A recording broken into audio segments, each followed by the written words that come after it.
listening to Pop This, the podcast where three women talk about pop culture. Here are your hosts, Lisa Christiansen, Andrea Gin, and Andrea Warner.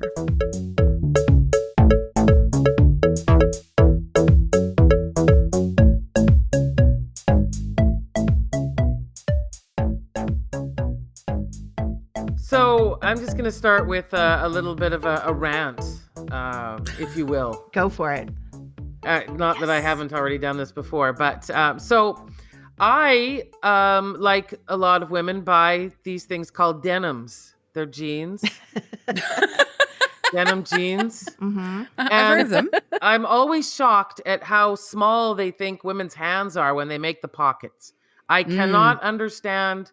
Do they think we have doll hands, like little plastic doll hands to just fit in there? Yeah. So then I was at Value Village where I like to buy jeans because I like them a little bit worn in. Accidentally, in the women's section, they put a men's pair of jeans. Now, I also have a bugaboo, which I've discussed on this podcast, with the whole issue around wanting to buy comfortable clothes and having them called boyfriend. Gap is really, really guilty of that. The boyfriend shirt, the boyfriend jeans, right? What are they talking about? It doesn't even matter. I bought these boyfriend jeans and the pockets are still too shallow. So now I buy these men's Levi's and I'm telling you, I can go down there almost to my elbow in these pockets. Whoa. This is really good news. I didn't know about this. This is exciting. Yeah, it is exciting. So, I mean, I had to shrink the jeans up a bit just to get them to fit a little bit better because they were a little bit too slouchy. But my hands are so free. I can put things in there. I understand now how men can go out the door without bringing a bag because they have actual pockets they can put things in. Oh man. Yeah. Once again, the patriarchy strikes in so many ways, so strange and unusual ways, right? Such thing. And I mean, what I want to do is I just want to go out one day and just measure women's hands. And is our mind gigantic or something? Like, why can't I got hands. Okay. My hands are like, I got bass player hands. I understand exactly what you mean. Bass player hands are like, I have very big hands. But I started buying jeans at least 2 sizes bigger than I usually wear a couple of years ago, just because I was feeling like, you never know what's cool or not in the trends of jeans. Like skinny jeans are out, big ass jeans are in. And then like for a minute, Junko jeans were in for like those huge jeans, like for men or whatever. And then I just decided, you know what? I'm just going to always have like a loose fitted jean and I'll be comfortable. I'll look like I kind of know what's going on. And as I say this, though, the pocket situation, I can get this deep which is about to like the end of my fingers. It's not deep enough. I can't put anything useful in there. So no matter how big you buy them to, it's still not going to fit. I have Your a hand. very exciting announcement to just like add to this jean discussion. So as a fat woman who buys like, jeans for fat people, I recently ordered I took a chance on a pair of crop denim pull-up jeans. Like there's not even a button or a zipper or a drawstring. They just pull up. So I was like, they're going to be like very tight and it's going to take me like a year to sort of like be able to actually like wear them comfortably. They're actually, they frankly got a little too big right away, but that's fine. The pockets are so deep and so like large that I can actually fit like 2 iPhones. Not that I need to, but I can fit 2 large iPhones in one pocket. Damn, Wow. That's really cool. Now that's really cool. That's a miracle. That really is. And I really, so I just want to say, like, if I think the design flaw here is that so many people who make like straight sized denims are so anti-fat, they won't give you pockets for hands. Yeah. Like that's Like just you should not have such large hands. There obviously Exactly. is something Yeah, wrong how with dare you. you? Yeah. how Oh my dare God. your body. How dare you not have weird proportions that no one actually has? I think it is Same. also like a negative vestige of the skinny jean era because I heard that if any of us have worn skinny jeans, like the outline of the pocket is very unattractive when the jeans That's are true. like, Oh, okay. so that's why they shrunk those pockets in particular because they just like interfered with the look of the jean.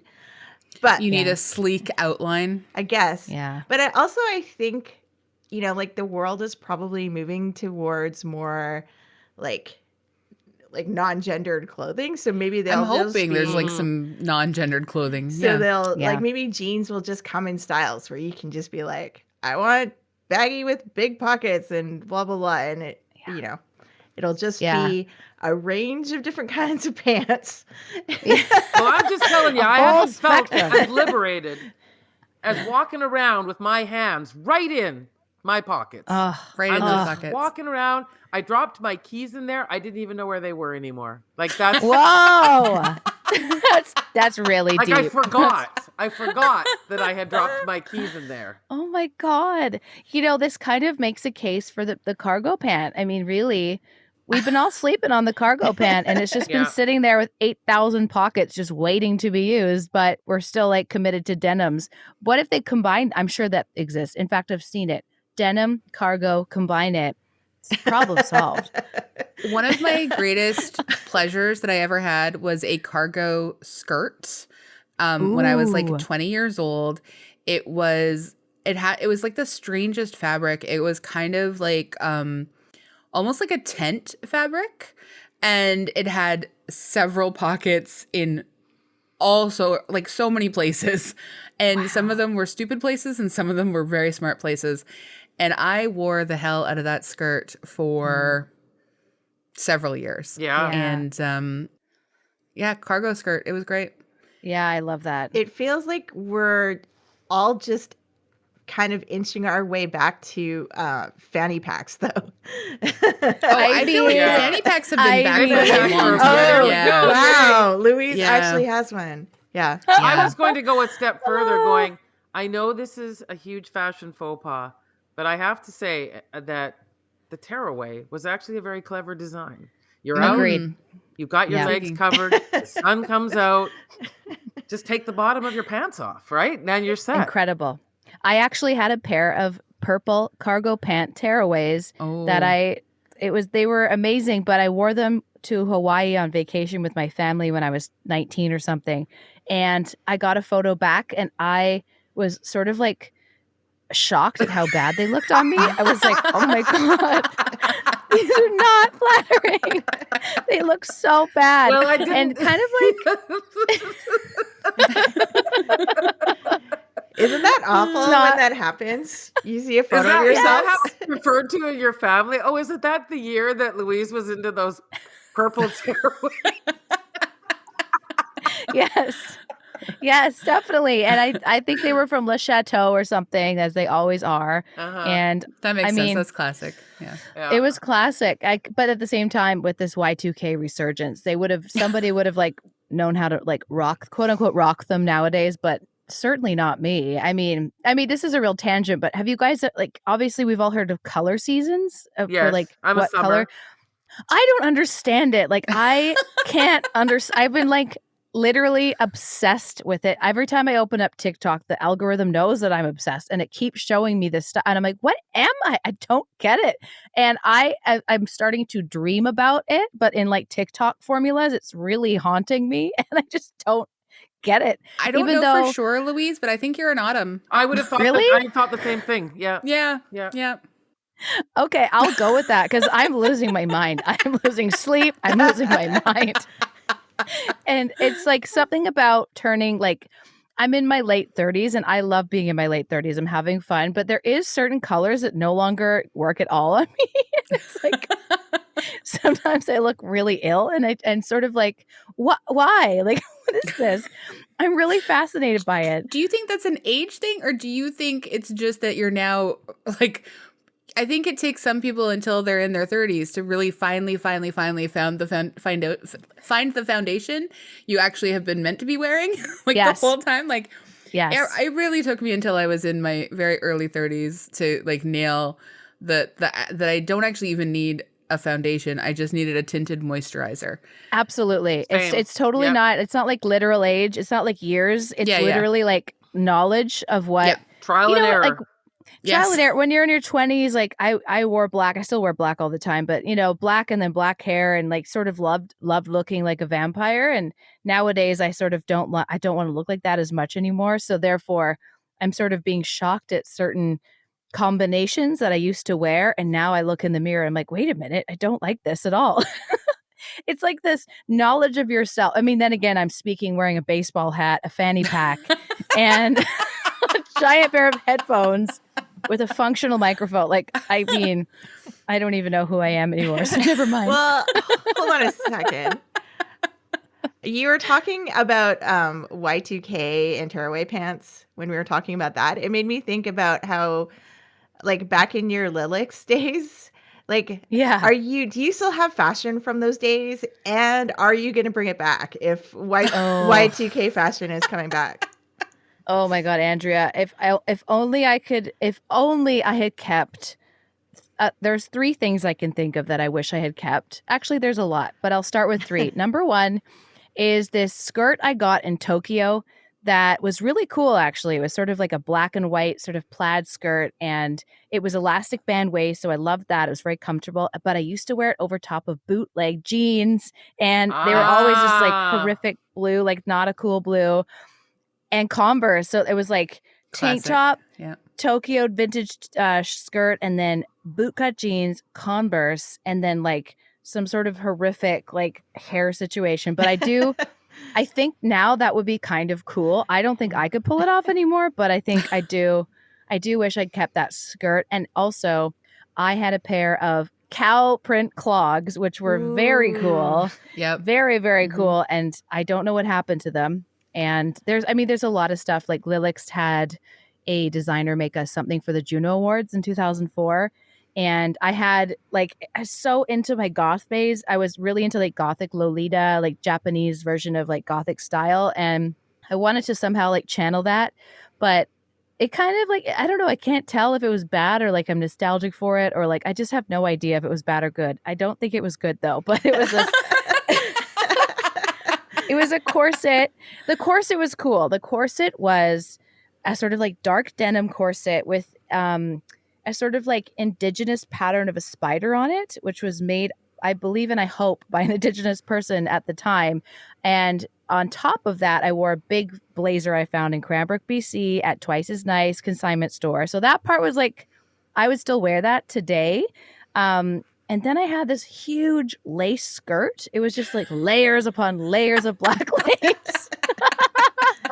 It sounds amazing. The blazer wasn't fitted. It was just like a bad fit. And then under that, obviously, I had the bootcut jean. And then I had oh my God, I didn't know there were jeans. Wow. This is... Oh my gosh. Okay. And Converse. And then on top of that, I had a spider brooch. I had a spider brooch that I also got in Japan that was just so unbelievably ridiculous. Like total like rhinestones and garnets, but like all plastic, like not real. And I just the most unbelievably bad makeup you've ever seen, but just like 2004. I mean, I look back, I think I had a rose around my neck too. It was a lot. Say, you must have been wearing like a choker, right? Like that's it was definitely a choker. In fact, I think I posted a picture of half of it on Instagram. I know I had a rosette. It was a rosette choker, which I know are trendy now. So that part I got right. But otherwise, I don't know. I think you never know. Like I had a cool, like, headscarf, tank top or whatever, and a long denim skirt. But otherwise, I don't know. I think I was just so confused in my youth that I didn't really quite nail anything. It was just all like, is this it? I don't know. Sounds amazing to me. Honestly, it sounds amazing. Yeah.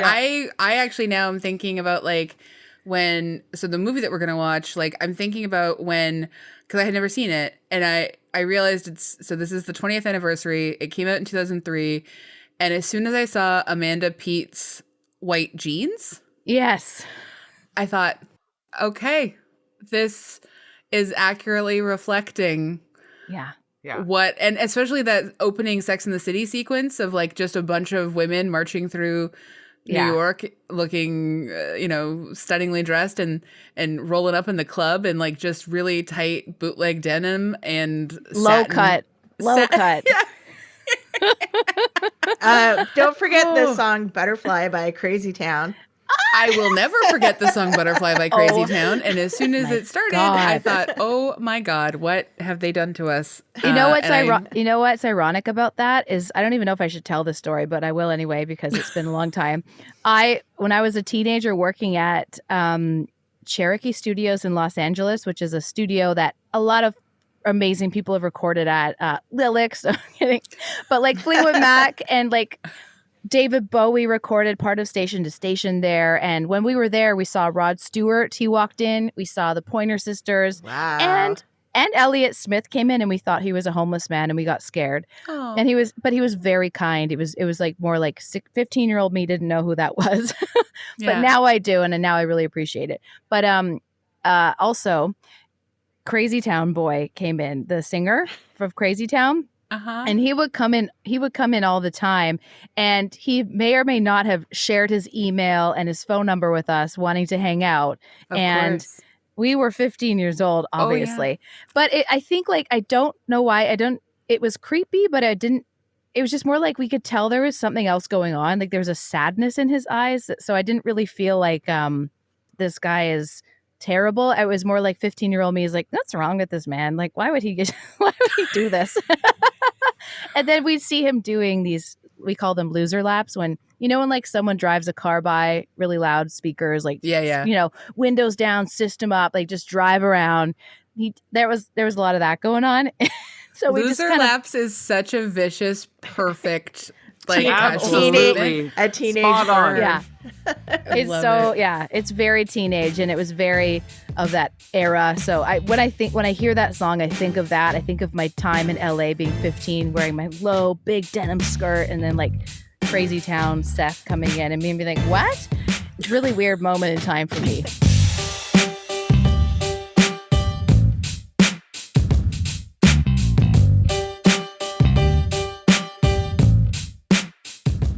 Triggering song. Just so we know, though, you didn't date Jack Nicholson or anything.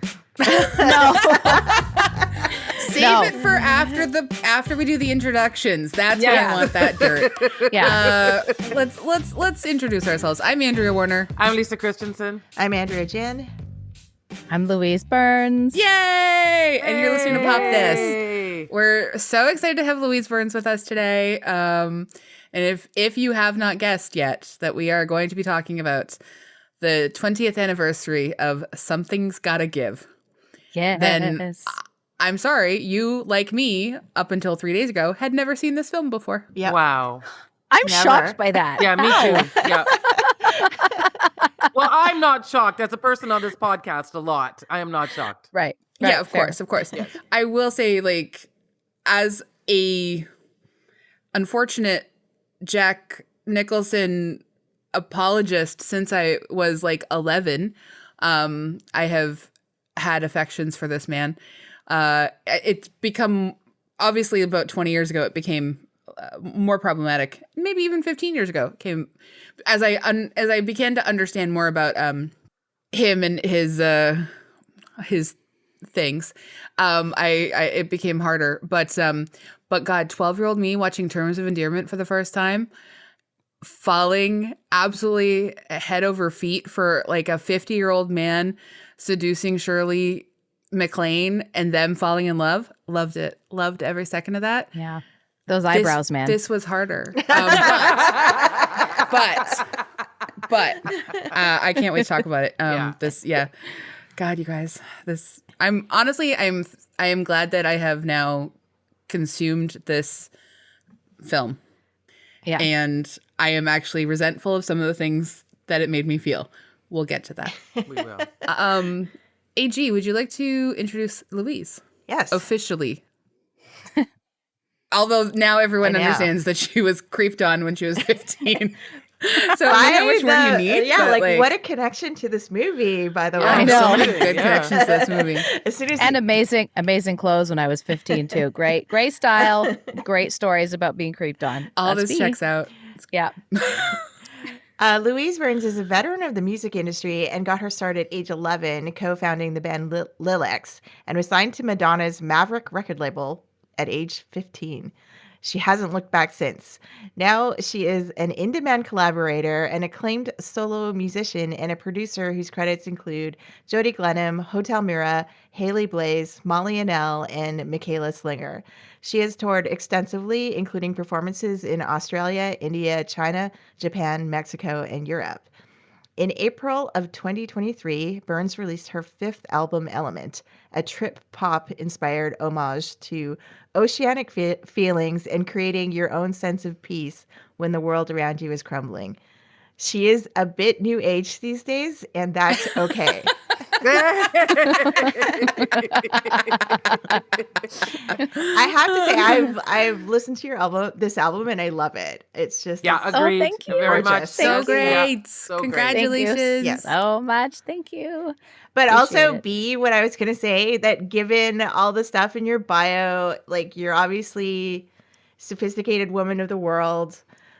Like, you need to sort of explain to us, like, why you picked this movie to talk about. Like, that's why I'm here today, because I need to know that. Of course, yeah. That's why I'm here today is what wow. Wow, yeah. Like AG really came for you, and I think you're allowed Otherwise, to we would serve have it been back. like stood up apparently because this is our standard date every Wednesday. This is a but- standard date. Yeah. I get it. I Louise, get it. just before you justify your existence, do you mind if we read just quickly the background and the synopsis, and then we're going to come back to you, and Of course. you're going to bring it. I'll read the background, and Lisa, if you want to do the synopsis after. Sure. Something's Gotta Give is a 2003 American romantic comedy drama film written, produced, and directed by Nancy Meyers. Stars Jack Nicholson and Diane Keaton as a successful 60-something and 50-something, because you know what? She still had to be younger. That was my editorializing, sorry. Who find love for each other in later life despite being complete opposites. The film received generally positive reviews from critics, was a box office hit, grossing $266 million worldwide. For her performance, Keaton received a nomination for Best Actress at the Academy Awards. She won the Golden Globe Award for Best Actress, and Nicholson received a nomination for Best Actor at the Golden Globes. And here's our synopsis. When aging womanizer Harry Sanborn, played by Jack Nicholson, and his young girlfriend, Marin, played by Amanda Peet, arrive at her family's beach house in the Hamptons, they find that her mother, dramatist Erica Berry, Diane Keaton, also plans to stay for the weekend. Erica is scandalized by the relationship and Harry's sexist ways, but when Harry has a heart attack and a doctor, Keanu Reeves, prescribes bed rest at the Berry home, he finds himself falling for Erica, who for once may be out of his league. And that comes from Rotten Tomatoes. Yes. I mean, I smell an Oscar, but retroactively. I mean, at why least, not? at least the nom anyway. Yeah. So yes, please. So Louis, like, just to be clear, like, I feel we might have ended up doing this movie this year anyways, because we like anniversaries, we like date pegs. But Louise, our darling friend Louise, you really wanted to do this film. So please tell us more about your relationship to it. Okay, so I guess I have a lot to say about it, but it's probably not a lot about the artistic merit, to be honest. I think recently, as in probably the last 10 years, I have noticed how much of an effect what I consume has on my psyche. And I'll start there. So I used to get chronic nightmares to the point where I had to go see a therapist about it. It was so, it was just affecting my sleep so much. And one of the things I noticed is that anything I would consume or talk about or see or read before I went to bed would show up in my dreams in a really distorted way. And that was not just, that's not some default part of my brain. Obviously, it's caused by a few things going on. But ultimately, what I learned is that, okay, I can't watch anything serious before bed. And I can get away with Succession. I can get away with British thrillers for some reason, like mystery thrillers. I don't know why. Probably because I find them a little bit silly, even though they're amazing. But I'm half British, so I can say that. There's something a bit silly about them. But there's something about Nancy Meyer films, and I think I'm not alone here. She is the ultimate soother. She is the most soothing content creator. And I know that looking back at a lot of her films, there are some problems with them, right? Like there's a few things that we wouldn't necessarily see nowadays. For example, I mean, the amount of I was just rewatching it right before I talked to you guys so I could reference some specific dialogue, but there's a scene where Jack Nicholson's character talks to Erica, Diane Keaton's character, about him owning a rap label called Drive By Records. And she's like, oh, I don't like rap music. Oh, she gets all like Karen about it. And I was just thinking, like, this is really dumb. Like, no one, maybe people feel that way, but like we all know that rap music is not bad, it's good, but it just depends on what you're listening to. So her Karen approach to that was kind of like automatically dated to me. At least it's a very 20 years ago, very sort of white feminist kind of argument. Exactly. Exactly. White feminist argument about rap music, and coming from someone who never has actually listened to rap music either. So right away it's like, okay, well, we have to just let that slide. And then there's things like, I mean, there's just Jack Nicholson in general is a bad dude. Like, there's nothing good about his character. I find him charming, but I certainly don't see the appeal in him. For me, I'm there for Keanu, obviously. Like, I think a lot of us are there for Keanu. Yeah. I'm always there for Keanu, but there's something about a Nancy Meyers film that feels like you're looking at a Pinterest board, and it feels like it's aspirational, and it makes me feel comfortable. And my life doesn't look like a Nancy Meyers film, but I have this like sort of complex with how I'm not a very domestic person, but I wish to be. So I spend a lot of my time consuming content that makes me feel connected to domestic culture, even though I'm certainly not that person. I mean, I can't wait to leave my house any given day, and I stay as far away from home as possible most of the time. For example, I have only been here for 1 week this month, and I'm leaving on Sunday for another 2 weeks. I'm not a homemaker, if that makes sense.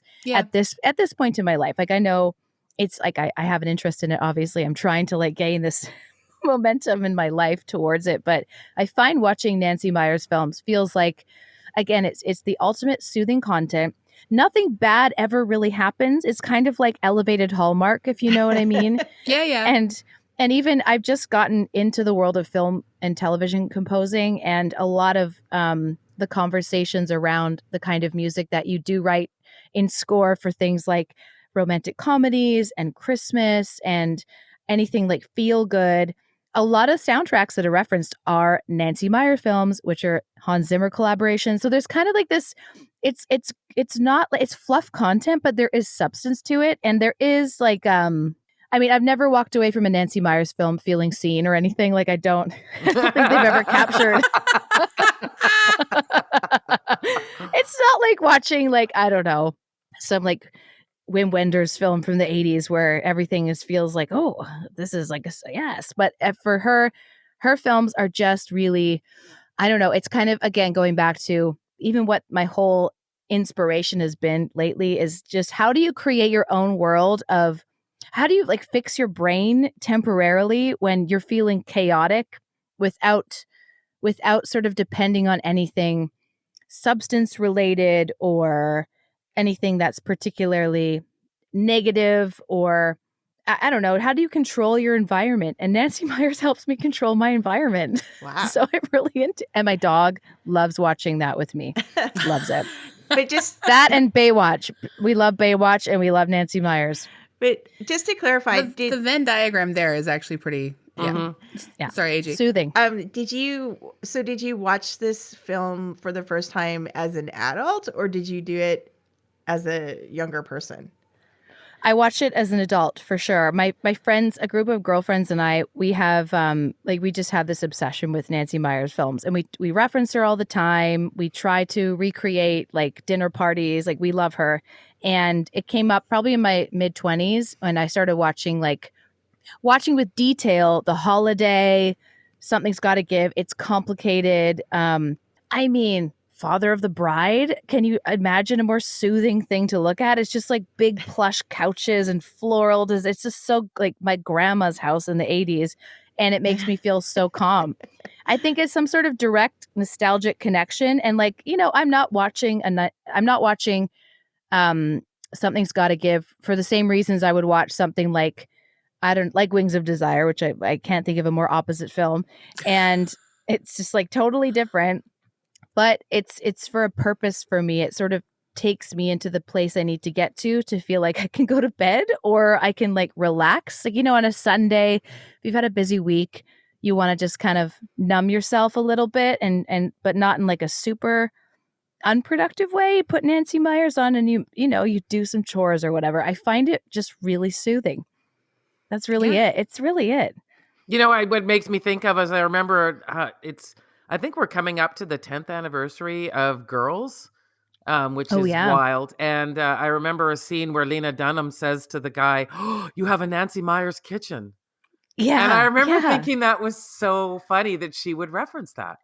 It's totally, and when people get it, it's like, oh, you have a Le Creuset you have a whole kitchen of matching Le Creuset products, like, or you have fresh hydrangeas in a big vase. It's like, there's a thing to it that's just beautiful and soothing. That's the word of the day. It's soothing content, and it's aspirational, but we know it's not realistically aspirational as well. Like, you know what I mean? It's fantasy, I think, as well. Domestic fantasy, could I say that in a way? I think that's a really good descriptor. Yeah. I mean, there is always the glamorous life for a Nancy Meyers character is the domestic. Yes, exactly. Yeah. It doesn't really get any better. And even Diane Keaton being a successful playwright and in this film, or her daughter being like this famous auctioneer or whatever, they are only really talked about in passing. It's not really about anything. And even Diane Keaton's creative process, when she's writing this play, she's like crying, which I find that scene is unbearable to me, when she's crying for like 10 minutes. I always fast forward that part. That's my nightmare, man. That honest, and this, I've said this in the past. What? And over what? But that's Jack. But this is like a very like patented sort of like Diane Keaton choice a lot of times. That totally. And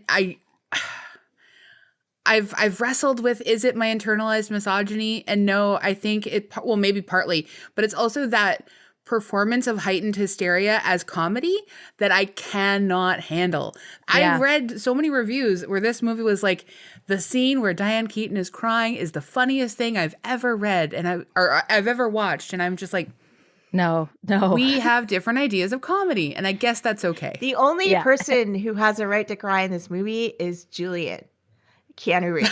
Yes. Yes. Yeah. And he would cry because he's a perfect man. Like he's just like, the way that they portray him is just like, oh my God, how could she not see that? She's supposed to have lived through all like the stupid men that you're supposed to date and understand. And like, her I don't want husband that. seems the same guy as Jack Nicholson. Yeah. How old is his potential wife? What is she? 2 years younger than his daughter, I believe. Exactly, yeah. I mean, she's a doctor. Okay, but still. Sure. Yeah.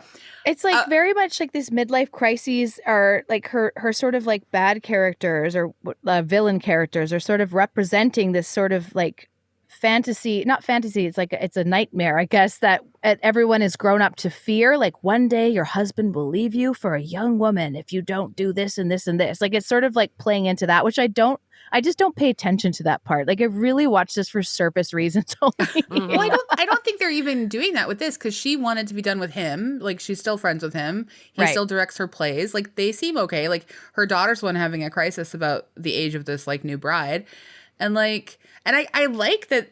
I like that that's actually not a story that is affecting Erica at all. I enjoy sort of, I guess, the role reversal that like Jack Nicholson literally says, like, that this is the weird, he's on the other side of the story in the like rom-com of this disaster or whatever. I like that she gets to fantasy kill him in the play, and then that brings her like massive success. Like, I enjoy all of those pieces. It's just the idea that we're told this is a better choice for her than Julian, when it is, I think, quite clearly maybe not. No. I mean, even the way Julian accepts the fate is like, that's the vibe you want. You don't want somebody who's gonna like what? Yeah. And the Paris thing, it's just like, I don't know, man. Paris part of the story was wild. Yeah. I mean, whatever. I wanted to switch to an alternate version of the movie there that's following like Julian's story. Like, just he's like at the hotel now by like alone. Like, what do you just check into a different room and Like, what Yeah. happens to him at that point? Well, they have to Surreal. get out of the way or else we feel guilty. It's always Right. that way. And all like in Maiden, what is it? The one in with Reese Witherspoon with Sweet Home Alabama. I've also you know- never seen that. Oh, I've never seen that one. I've never seen that Yeah. one. But Oh, I should well, add I've it because it sounds right up seen my them alley. all. Yeah, it is right up your alley. But it's the same thing, you know, like potential husband because she goes back to her small town and meets her small town boyfriend and Yeah. you know, and all of that stuff. So and then the other guy's like, I can see you're actually still in love with him. Because we can't hate her. And if the guy is Yeah. angry, then we would hate her. So we have to have Totally. gracious guy making an exit. Which Yeah. you know is the domain of James Marsden, who he has played in every movie. I just wanted one scene at the end with Julian that was just like showed him living a happy life. That's all. Like I Yeah, just I needed a wanted to- flash to yeah. him moving on with his life and being fine. If Buying a this, dog. if this was a movie that was willing to be a tiny bit edgier, we could have had a nice open triad between the three of them. That's true. Honestly, That's true. they would be like a great like he Erica has needs, and I feel Yeah. that she might deserve two men to fill those needs. Hell, And she could Keanu have would be a whole, down. like wow. she could have That's six, a but like whole other movie. You're right. That's but in all honesty, like so this is I can't even believe I'm gonna say this. Ooh, it's gonna be wow. good. You the body language nobody can see. Like I you're know, getting I'm you're like getting chills. turning your I'm neck getting and chills. crunching it like you're gonna have a I'm fight. upset at myself for what I felt watching this movie. So I'm not really normally someone who like feels any way about kissing scenes. Like I just don't. I don't know. I don't care. I don't care about kissing scenes. They don't really do a lot for me. I found the kissing scenes in this film between both Jack Nicholson and Diane Keaton and Keanu Reeves to be kind of hot. I was like into them and I was like, what is happening to me? What is going on? I don't understand because I'm not really feeling all that many feelings about Jack Nicholson's character other than sort of contempt for a while. And then I sort of like, I enjoy his performance of vulnerability after they have had their night in bed together or whatever. And I was like, I was like, yeah, that's like, I would make it with these people. And then I was like, and then Keanu Reeves and Diane Keaton are like making out. And I was like, yeah, I'd do that too. I don't know what happened to me in this movie. You do know but- it's the power of Nancy Myers. Yes. I've never felt that way watching Yeah. Jude Law and Yeah. Cameron Diaz kiss in The Holiday, which I have done every year for the last 8 years of my life. Yeah. I have literally never felt that way before. I did not know that Nancy Myers had this pull over me. Yeah. It's it's undescribable. It was It's like really nothing unexpected. else. Those And of I us actually- in the church say welcome. Yeah, welcome. Oh, I'm not entering the church. I guess You are safe like here. just sort of I don't know, maybe like making out with my own hand outside the church, thinking of all three of them. I don't know. I don't know what I'm doing, but like I was so mad at like I wasn't well, I guess I just was like for the first half hour I hated this film. And then it sort of started to like win me over a little bit here and there. And then by the time I was like, these kissing scenes are hot, I was like having a discourse with myself. And I was like, what are you doing? Who are you? What has happened? Like, Yeah. what is going on? I was like having to check in with myself. I'm like, am I getting my period? Like, what? Like, I really, and I'm still upset because I still am thinking about, yeah, those are nice kissing scenes. Cool. Yeah. Hot stuff. Yeah, totally. What's wrong with me, you guys? Yeah, nothing is wrong with Nothing is you. wrong you're, with you're you. just like you're seeing the light. Yeah. You're seeing the light. Yeah. It's just a little glimmer, just Yeah. a tiny glimmer. It's kind of like I recently got into listening to Martha Stewart's podcast and Ina Garten, like the chef Anna lady. Garden, I love her. Yeah. She's amazing. And Yeah. it's the same kind of like, I don't know, there's just like this feeling that everything's going to be okay about it. And I think it's more just, again, it's surface level.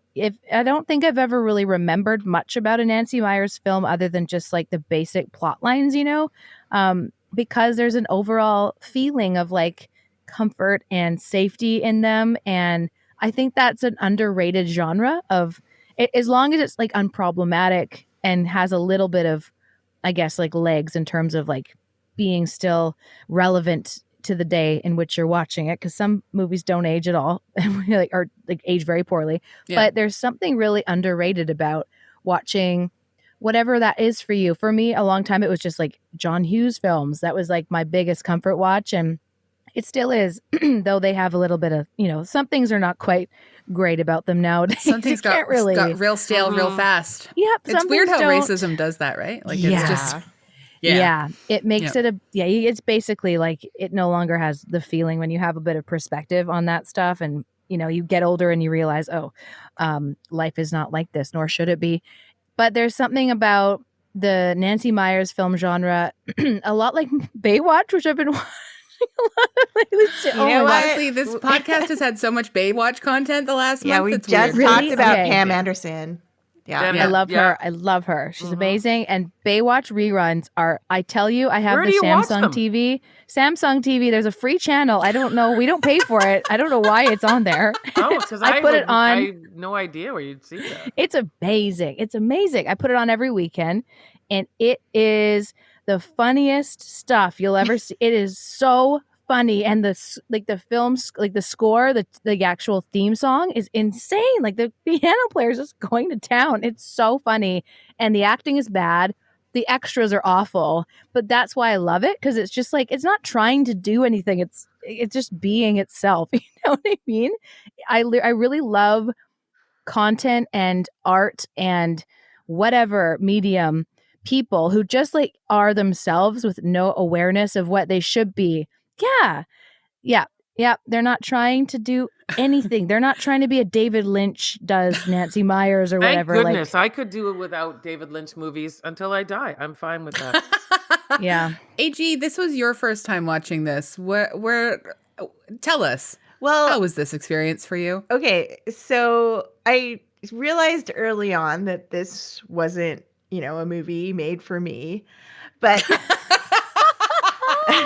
hearing Louise explain how it's a comfort watch, and I wrote down like the phrase soothing content. Like I kind of am understanding what you're getting at, because like when I think about it, the only kind of comforting parts of the movie were the Keanu Reeves scenes, and because like he is just in like an enduring actor for me. Like I can and for the same reasons, like I agree that he's not always like, his movies aren't the most acclaimed movies, but there's something about his performances that is like, he's just doing Keanu in all of his movies. And that is like soothing and comforting, and it's fine, and I can watch whatever. But yeah, like I can watch The Lake House every day. I'm just saying. I've never. Oh wait, no, we watched it for the podcast. Yes, I've seen it once. Sorry. Yep. But yeah, for me, like, I understand that you have to sort of meet the movie where it's at and just sort of accept that, like Diane Keaton crying is supposed to be very comedic, and Jack Nicholson's naked butt is supposed to be very funny, and like all those. I think things. he had a butt double. I just want to raise that. I think he had a butt double. Because that, honestly, that butt is not Jack Nicholson's butt. Like raise it, you mean? It was too lifted, and it wasn't wrinkly. I'm sorry, that was not. I think Diane Keaton maybe gave us nudity, which is good on her. But I don't think Jack Nicholson gave us his butt.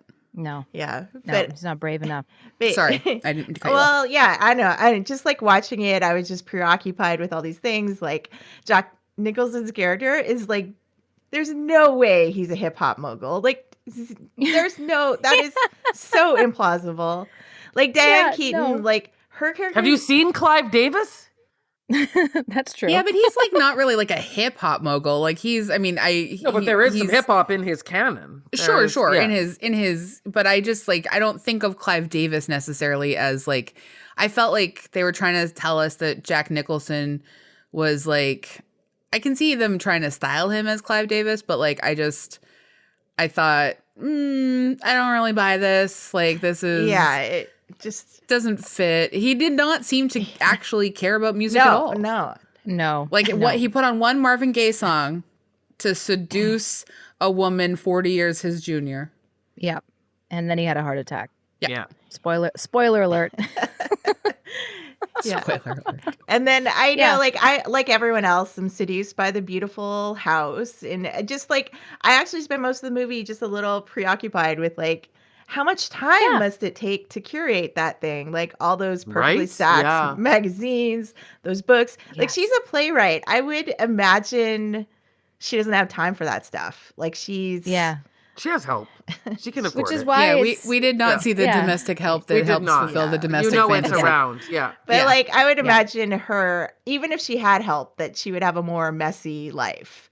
That Yeah. you know, but Yeah. Can I just Most also creatives don't have houses like throw that. one Yeah. thing into that it surprised me.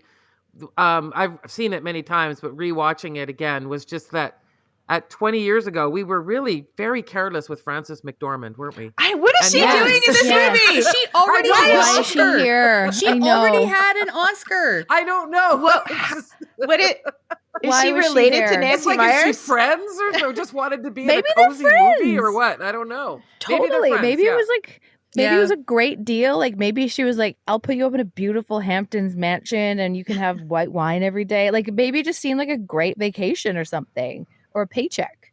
Who knows? You know what? Actually, thinking about Frances McDormand and how she like feels about having like gender parity behind the camera, I can see her being on board for like Nancy Myers writes, directs, produces. Like, there's probably a lot of women behind the scenes on like who are making this film. Like, I can see her like just showing up for like a good paycheck, a fun time in the Hamptons, and she gets to like do a small monologue about feminism and how much Jack Nicholson sucks. Like, come on, like she probably got It's a paid no-brainer. decent for that.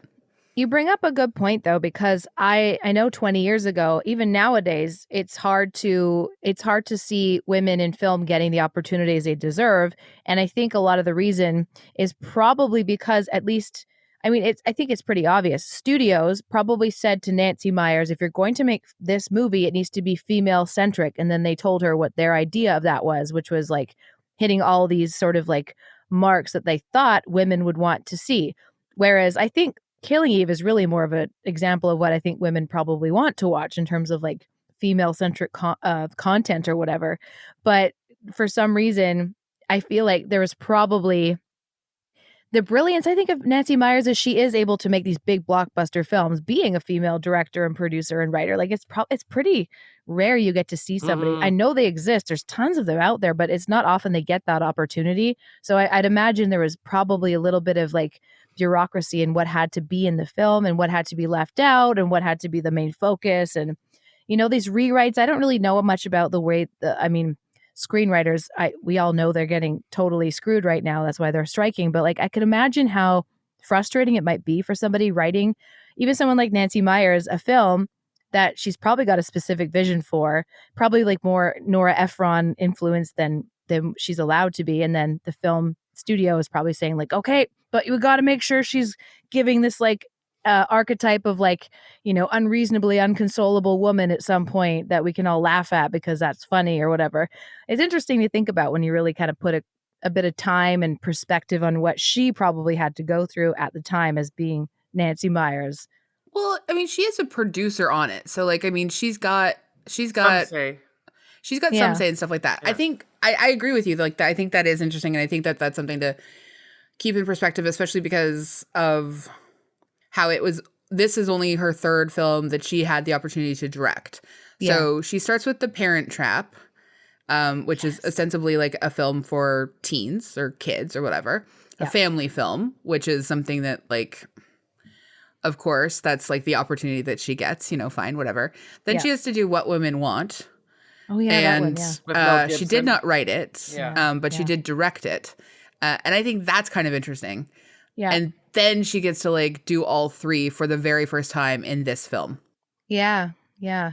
But she's been fighting these battles for a long time because we did Private Benjamin. And Well, Private that Benjamin's was her first. your first, that she wrote. Right. Yeah. That it's her first film. She wrote, she produced it. Mhm. And I think like she hasn't produced everything she's ever written, but she's produced a lot of it. And I feel like I fully understand why you want to have a producer credit as a writer. Yeah. Mhm. Yeah. Totally. It's, Yeah. Yeah. You know, it's kind of unheard of, I think, for the most part, that if you're just a writer, quote unquote, just a writer, that your work can be as full a version of what you want it to be. Yeah. It's interesting too, like, what were the films that were really coming out at the time that were for, maybe there's a theme here though. I really think that the reason I'm attracted to these films is because of the set design. Oh, she knows. Trying to think of she knows that. Yeah, she knows, and she knows that. But I'm Yeah. just like, the comfort films I tend to watch they're all visual. It's not about the content, unless it's Wayne's World, because I love Wayne's World. I feel that way about Wes Anderson, though. I mean, I like the stories, totally. but I could probably, keep the soundtrack on. But I was going to say turn the sound off. But with the soundtrack and the visuals, I'd probably be okay. Totally. I didn't even know what Royal Tenenbaums was about until I watched it like 3 times. I'm like, oh, it's about a family? Like, I just wasn't paying attention or something. I was just watching it, if that makes sense. I mean, I feel like one of the things that, and I would have to see Nancy Meyer's more recent films to sort of like really, well, I guess she did The Holiday in 2006, It's Complicated in 2009, The Intern in 2015. You know what? And then she hasn't done a ton of stuff the last 20 years. Yeah. I mean, a lot of them have been blockbusters, but sorry. I was gonna say I have seen The Intern. Have I. you good? seen The Intern? Yeah, I've seen It's it. actually pretty good. Yeah. It's very charming. Okay, good. Yeah, Yeah, because I feel like in this film, she's working through a few ideas that I think are things that most women of, let's say like at the very least 30 and up, have to at some point reckon with their own sort of like internalized misogyny and the free passes that they give to problematic men. And I think that this film is her still giving some of those free passes, like the fact that a man like Jack Nicholson says the line, "I was actually giving closure to generations of women." Yeah. As a summary of what he did in his walkabout through the women he screwed over. Just the idea that makes him a good guy and would like be a winning statement to this woman who has been an incredible feminist playwright for like 40 years. Yeah.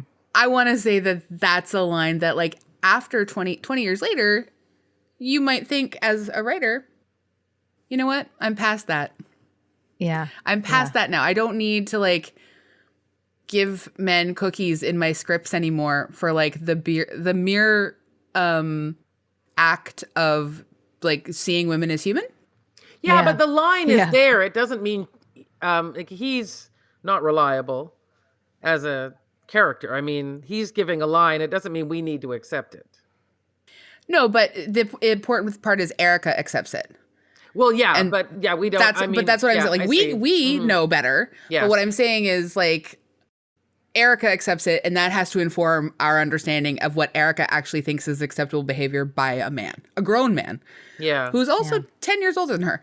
It's just like it's stuff that you're like, it exists, but you want, I don't know. I personally want we to be all like, want better for Erica is what we're all saying. we all here. want better for Erica. Yeah, and I we wanted like better for Erica. Erica. Even if I'd watched it 20 years ago, I think I would have wanted better for Erica. Yeah. I really hate the scene where she reconnects with him on the bridge. It's like, this is how we end the film. Why? They were in Paris together. They were having a beautiful dinner and they were having a great time. Why did it end like this? And I think that's probably, again, why I don't get too attached to the storylines in these films. It's too disappointing. Yeah, we're probably the wrong people then to hang out with and talk about this because, I mean, I love it too, though. No, it's just that like I feel like we always like dig deep into it and sort of like I personally think, I mean, it's fine. Like, it's not like we're saying, oh my God, no one should ever watch this film or anything. I just think like I can see how maybe sometimes people are like, oh, I love this movie. We should talk about it with like these people. And then they're like, you made me hate the film that I suggested, which is not what has happened here at all. No. But I feel like we've run into that maybe in the past. And yeah. I can see that. I think like there's definitely I wonder if this movie will how it will age in another 10 years, because already things have changed. And the fact that he's basically looking at even like the opening scene is pretty it's so dated already, a bunch of like young women at the peak, and he's talking about there being like that amazing age when everything sits just right. It's like, oh my God. But again, I go back to my point of like being a passive watcher of content that makes you feel good without diving too deeply into it, but not feeling stupid for watching it either. That's another thing that's really important. Like Hallmark movies are really hit and miss for me. I'll turn them on when I need to turn my brain off, but some of them are unbearable. Like they're just bad. And then some of them are like, this is okay. Like this can be on in the background. This is all right. And I think Nancy Meyers she always leaves me feeling like good. I don't ever feel guilty for watching them. And even though I know I haven't like gained any sort of like, I haven't like opened up a new portal to a deeper knowledge or understanding of myself by watching it. I haven't, I'm not like inspired by it per se, but it does feed a part of me that is looking for domestic sort of serenity, even though I don't actually, I don't live in a house like that, but maybe it's nice to think that you could one day, or it's nice that nothing bad really happens other than Keanu being rejected, which is awful, but nothing serious happens in that. And I like that too. And again, I mean, what the thing I'll recommend later will maybe redeem me for my taste in art, but there is no redemption necessary. You don't need it. You know what this movie does not make at me all. think, though? Not at all. It's a bit of a companion piece in my brain to watching. You mentioned Nora Ephron, watching Heartburn, and I wonder if there's something's got to give morphs into Jack Nicholson in Heartburn. Remember how he just completely devastates her? He comes on. I've never seen that film. Oh, I've never seen Heartburn. I've never seen either. Oh, what is the one with like the nuclear meltdown with Meryl Streep though? What's that one called? That's Heartburn, I think. She's in That's that. Heartburn? Yeah, that's Heartburn. Meryl Streep and Jack Nicholson. With the nuclear power plant? Like, oh no, sorry, that's Silkwood. I think you're thinking of Silkwood. Yeah, but I don't think that's Silkwood. Jack Nicholson. That's Kurt Russell, I think. Yeah, you're right. That's a good movie. That's a really good movie. Now that's a good movie. Yeah, Not that's a comfortable to good watch, movie. Obviously, we could do Meryl Streep movies forever, and they'd be pretty good. But I recommend Heartburn. Okay. And then Okay. once, like in the future, once you've all watched Heartburn, you can get in touch with me and go, "Oh, now I know what you were talking about." Yeah. Okay. But I look forward to that. But I think this is all of a piece of like, there's been a lot of conversation about how rom-coms are making a comeback, but they're the rom-coms that people see like on Netflix or Hallmark movies, like, and they have like zero conflict and nothing happens and there's nothing at stake, because that's what people want. They don't want like couples who fight or have to do things in a movie or go on an adventure or something like that. Or there's like, they just want a background wallpaper that's comforting and soothing. That's about a woman, a successful woman who's single, who rediscovers her like long lost hometown love. That's Sweet Home Alabama. There you go. Yeah. You know what? I do think like I always do want to watch movies though where people find love, and I've gotten so much more appreciation for that like through this podcast. And I especially enjoy like people who, watching people who like have been through some life stuff find love, which is nice. Yeah. I think they're just like, I just think the wrong choice in partner was made at the end. Cause honestly, again, I don't think she should have married either of them. I think she should have just enjoyed both of the love that they had to offer, and they should have been pleased to even have half of her attention. And that's my dream. Also, I will just to like say the thing that is always in my mind is like it's always going to be difficult for me to like not think of Diane Keaton as like a Woody Allen apologist, and like that's really hard, and that might inform some of my some of my stuff around her, but it's not exclusive because it's been that way forever, and it predated the Woody Allen stuff. Mm-hmm. In the same way that, like, you know, Jack Nicholson as a Roman Polanski apologist, not my favorite either. Mm-hmm. So, you know, this is. But so far, Keanu Reeves has not disappointed us. Keanu Reeves is. He hasn't. He's perfect. Can you think of any other actor or actress who has been in movies for so long? Like, he's been in movies since the late 80s consistently, and like, we haven't gotten tired of him yet. He's James still... Marsden. Paul Rudd. James Paul Rudd. Marsden. Yeah, Paul Rudd. Because too. he started in the 90s, so I think it's not as long. Yeah. But James Marsden and Paul Rudd. There's a few, but forever. Keanu's here. He is. Keanu is the light behind me, looking like angel beams coming down. He is. That's Keanu. I feel him.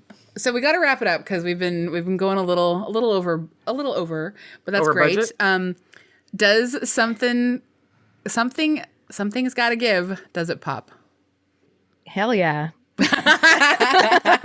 It pops for me. This is like the fourth time I've watched it. So yeah. Yeah, big pop. All right. AG? I'm gonna say it like it.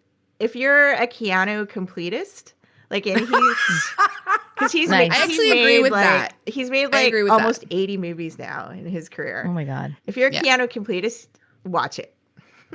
Yeah. But Yeah, honestly, like, I think you can actually skip the first half hour because honestly, it's terrible, and then pick up after the heart attack. yeah, Yeah. It does. probably You fair, don't yeah. need. You don't need all of the gross, like Harry being the worst to like understand that this man is probably the worst. Yeah. And then you can just like watch apparently a 3-day long love affair cause a woman to be completely unhinged for what seems like 6 months, but as it turns out is only a week. She writes an entire full play. She manages to get it staged. And then we have a 6-month passage of time because we know a man grows a beard and he tells us.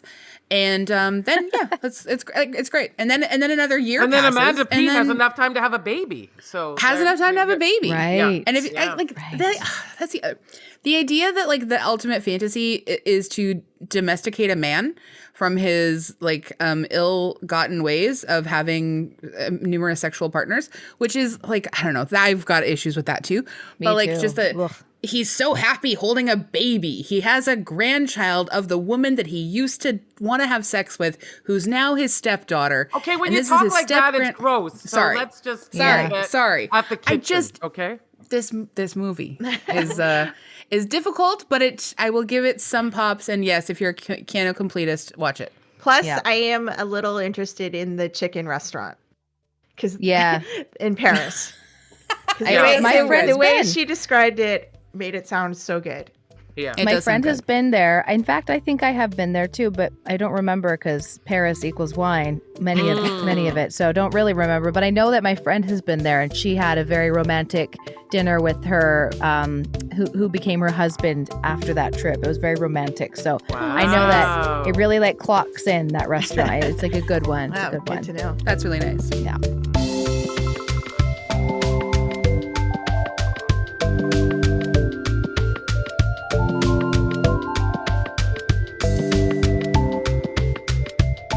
Well, Louise, as our guest of honor, could you please tell us what you also recommend?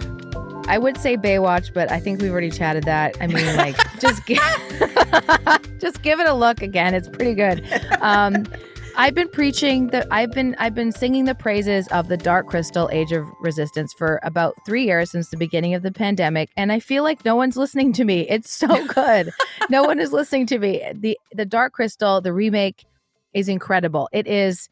I started watching it when the pandemic started, and it was sort of like this weird parallel universe where there was this like dark force taking over the world, and everyone was just trying to like keep their heads up and stay sane. And I love fantasy. I love the 80s, and the Dark Crystal soundtrack is fantastic. And the voiceover actors are incredible. They have like Anya Taylor-Joy and that guy that did the Elton John movie. What's his name? Doesn't matter. Anyway, it's so beautiful, and the puppeteering is incredible. It's like classic Jim Henson style. They actually did puppeteering. There's no CGI. It's just incredible artistic beautiful work and incredible storylines. And I'm not a deep nerd, but I know I got pretty into like the whole like the podlings and the gelflings and like the skeksis or whatever they're called.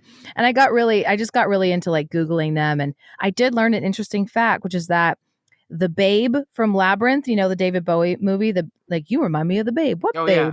The little baby, I forget his name, the son or like the child that Jennifer Connelly's trying to like rescue. He grew up to become, I believe, a puppeteer on the Dark Crystal Age of Resistance, which I think is like the best piece of information. Like, I'm like, I love that. So I just love knowing that. Everything of what you just said was completely news to me. I've never heard of what you're talking about. But like, I watched it. I liked it. Yeah. Are you referring to a television show? Just to be clear. Sorry. I think it's on Netflix. I was like, it's on Netflix. Yeah. It's a remake of the original film, The Dark Crystal, which came out in the 80s, and it's a remake and it's made into a television show. And I believe it's like 8 or 9 episodes or something. And it's beautiful. It's amazing. It's so well done. And they didn't make another season, which I'm devastated by. But I don't feel like enough people appreciate it. It's just so good. And I love I'm really into create sort of like theater style set design and like really creating outfits and scenes and like really actual, we're so used to seeing digital everything. I love the idea of someone actually building a set and making puppets and moving them. It's incredible. Huh. That's awesome. It's not Nancy Meyer. It ain't no Nancy Myers, but like I love it. Lisa, what about you? Yeah, so I just started reading a book I was given as a gift, and I'm really enjoying it. It's called We Ride Upon Sticks, a novel. Juan Barry. Does anyone know this? It's set, speaking of liking the 80s, Louise, it's set in 1989. In Boston, there's this field hockey team. It's actually it's in Massachusetts, Danvers, which is the place where the Salem witch trials were held. And this girls' field hockey team figures out how to use magic so that they can win field hockey games. And it's completely filled with all this 80s nostalgia. They're obsessed with Emilio Estevez. And it's really, really a lot of fun. So we ride. I'm trying to hold the cover up so you can see. We Ride Upon Sticks. Yeah. I love the sounds of this book. I think you would love it. Amazing. It sounds really fun. Yeah. It is really fun. Good book. That's awesome. All right, AG, what about you? So last week I mentioned the Doxa Documentary Film Festival was on, and I saw a documentary called A Big Fight in Little Chinatown. It was the opening night film, and it's going to be playing around at festivals for the next couple months and have community screenings, and I highly recommend it. It's done by a filmmaker named Karen Cho, and she goes to Chinatowns in in Vancouver, Montreal, Toronto, and New York, and San Francisco, and sort of ties them all together in that they're kind of these places that historically are in undesirable neighborhoods, but now have become, hot real estate property and face all these challenges in trying to survive. And it's really interesting how she draws parallels between what is happening in all these other different cities. Because we know what's happening in Vancouver, but it is also happening in elsewhere. Yeah. So it's a really thought-provoking documentary. That sounds awesome. great. Yeah. Thank you. Yeah. I'm going to recommend a book that I am listening to on audiobook. It's really wonderful. It's called Love in Color, Mythical Tales from Around the World Retold. And it's by Bolu Babalola. And so I'm just going to read you a little bit from the copy of the book. In her debut collection, internationally acclaimed writer Bolu Babalola retells the most beautiful love stories from history and mythology with incredible new detail and vivacity. Focusing on the magical folktales of West Africa, Babalola also reimagines Greek myths, ancient legends from the Middle East, and stories from long erased places. With an eye towards decolonizing tropes inherent in our favorite tales of love, Babalola has created captivating stories that traverse across perspectives, continents, and genres. Love in Color is a celebration of romance in all its many splendid forms. So I don't actually read romance almost ever, and this is really great. I really like this book. I have half an hour left to finish it, or maybe less, but she's ending it with the love story of her parents, and her mom is like one of the readers. And anyway, there's some really wonderful stuff in here, and I really appreciate this book. And yeah, it's not really like, I don't typically do like a lot of mythology stuff, like, and just folklore and folk tales, and combining that with like love stories. Yeah, it's really like opened my mind, and I don't know, been really nice to spend time in this world. Oh, that sounds really nice. Yeah. It's also excellent. Beautiful voices telling the stories. It's like a series of different people who read the book, and it's great. Okay. Wow, that's a lot for us to do now. I know, so much. It's great. Louise, do you have anything you want to hype? I am going to be playing a album release show officially in July here in Vancouver. Yay. July 13th. I haven't announced it yet, but I'll actually be having my vinyl ready for them, which is great. Yay. Nice. And yeah, I'm just going to be, I have a few records I'm producing right now that will come out later this year. And, but mostly, I just put out a new record, and I'm just getting back into it. I'm just putting on the gears again, and it feels good. It feels good. Awesome. Really Yay. happy about that. So excited for you and this new record. Thank you so much for joining us. Yeah, Thanks for having me. taking the time. Yeah. Thank you, Anytime. everyone, for listening. You can hang out with us online, Facebook, Twitter, Instagram, however any of these social platforms last for, I guess we'll be there. We'll see. I have not moved us to Blue Sky or anything like that yet. So, you know what? Maybe eventually it's just a podcast with no social presence at all. We don't know. We don't know. You can actually find us on Libsyn, because that's where all our podcasts live. So you could find us there. Oh, and Tumblr. You could find us on Tumblr. That's fine. That's gonna be around forever. Retro. I like it. Didn't Don't Tumblr worry have a about problem that. at some point? No, I think it's fine now. Didn't they have to take out all the sex? Remember all that sex we had in our podcast? Well, I mean, sadly, we lost a lot of sex. Yeah, but we lost a lot of sex. we're bringing it every week. Something's got to give. Yeah, it's sex between like 50 and 60-year-olds, but join us for that. Turns out, I do. Yeah. Cool. Turns out. And thanks to Andrea Gin, our co-host and producer here, and also just really nice to see you and Louise. It was really fun. Yeah. So Oh, nice. you too, guys. Let's get a drink soon. Yay! Okay, good. Mwah. Bye. Bye, friends. Bye. Bye, guys.